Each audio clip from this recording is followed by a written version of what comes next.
Pernah kebayang nggak sih kalau sekolah Anda bisa bergerak lebih lincah, lebih mandiri, dan lebih efisien? Nah, hari ini kita akan bedah caranya, yaitu dengan menyusun sebuah cetak biru tata kelola menggunakan kerangka BLUD. Anggap saja kita ini arsitek yang sedang merancang fondasi kesuksesan sekolah kita.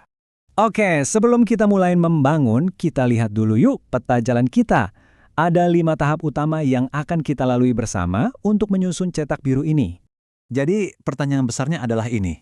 Ini bukan cuma soal administrasi, tapi ini adalah inti dari kenapa kita melakukan semua ini. Bagaimana kita bisa menciptakan sekolah yang punya kendali lebih atas nasibnya sendiri?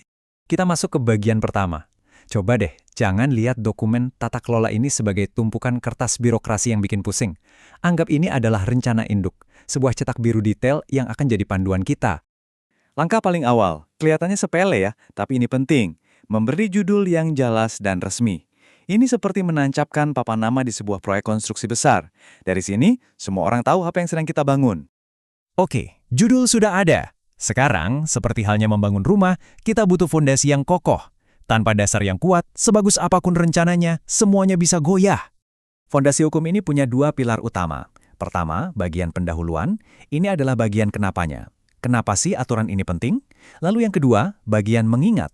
Ini adalah aturan mainnya, dasar hukum yang jadi pegangan kita.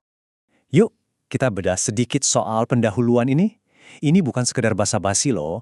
Bagian ini penting banget buat menjawab pertanyaan, kenapa kita melakukan ini?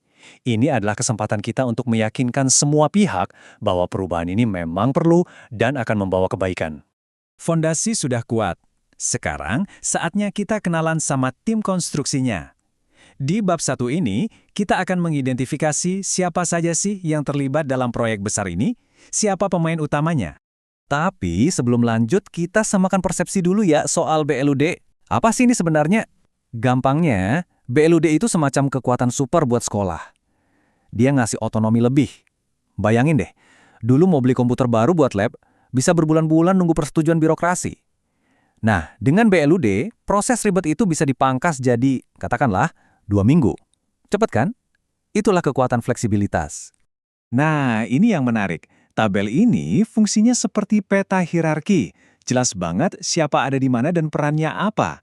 Dari pemerintah daerah di tingkat paling atas sampai ke unit sekolah kita di lapangan. Jadi nggak ada lagi tuh cerita salah koordinasi karena semua orang tahu posisinya masing-masing. Nggak cuma nentuin siapanya, bab ini juga ngasih batasan yang jelas.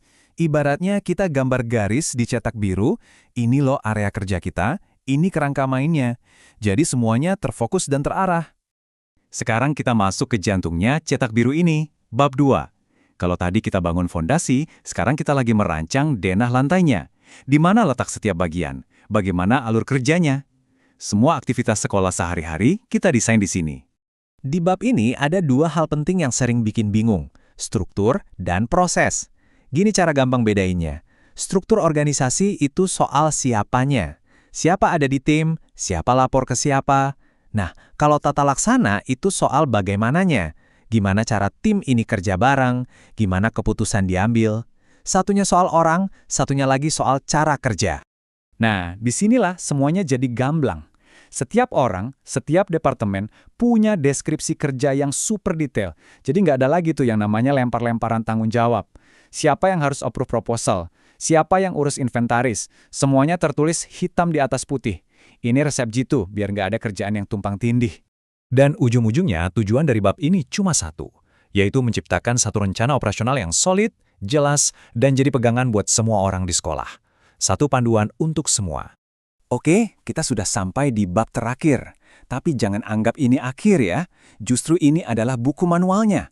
Panduan yang bakal menghidupkan cetak biru yang udah kita buat susah payah. Disinilah peran SOP jadi krusial. Kalau cetak biru itu rencananya, SOP itu adalah panduan merakitnya, langkah demi langkah. Ingatkan contoh beli komputer tadi yang jadi cepat? Itu bisa terjadi karena ada SOP-nya yang jelas. Siapa mengajukan, pakai formulir apa, siapa yang setujui, dan berapa lama prosesnya. SOP inilah yang mengubah rencana bagus jadi kenyataan di lapangan. Poin ini penting banget. Bab penutup ini nggak diisi sama ringkasan panjang lebar. Fokusnya 100% ke aksi, yaitu membuat standar operasional prosedur. Ini semua tentang mengubah teori jadi praktik sehari-hari. Ada kutipan bagus yang pas banget di sini. Dokumen yang kita bahas ini bukan cuma sekedar daftar aturan, tapi sebuah visi, sebuah sistem di mana setiap bagian saling mendukung dan terhubung untuk mencapai tujuan yang lebih besar. Jadi, intinya apa? Cetak biru ini adalah jalan tol bagi sekolah Anda untuk menjadi lebih mandiri, lebih cepat tanggap, dan pastinya jauh lebih efektif dalam melayani siswa dan masyarakat. Sebagai penutup, saya mau kasih satu pemikiran buat Anda. Punya cetak biru yang sempurna, itu hebat, tapi itu baru setengah jalan.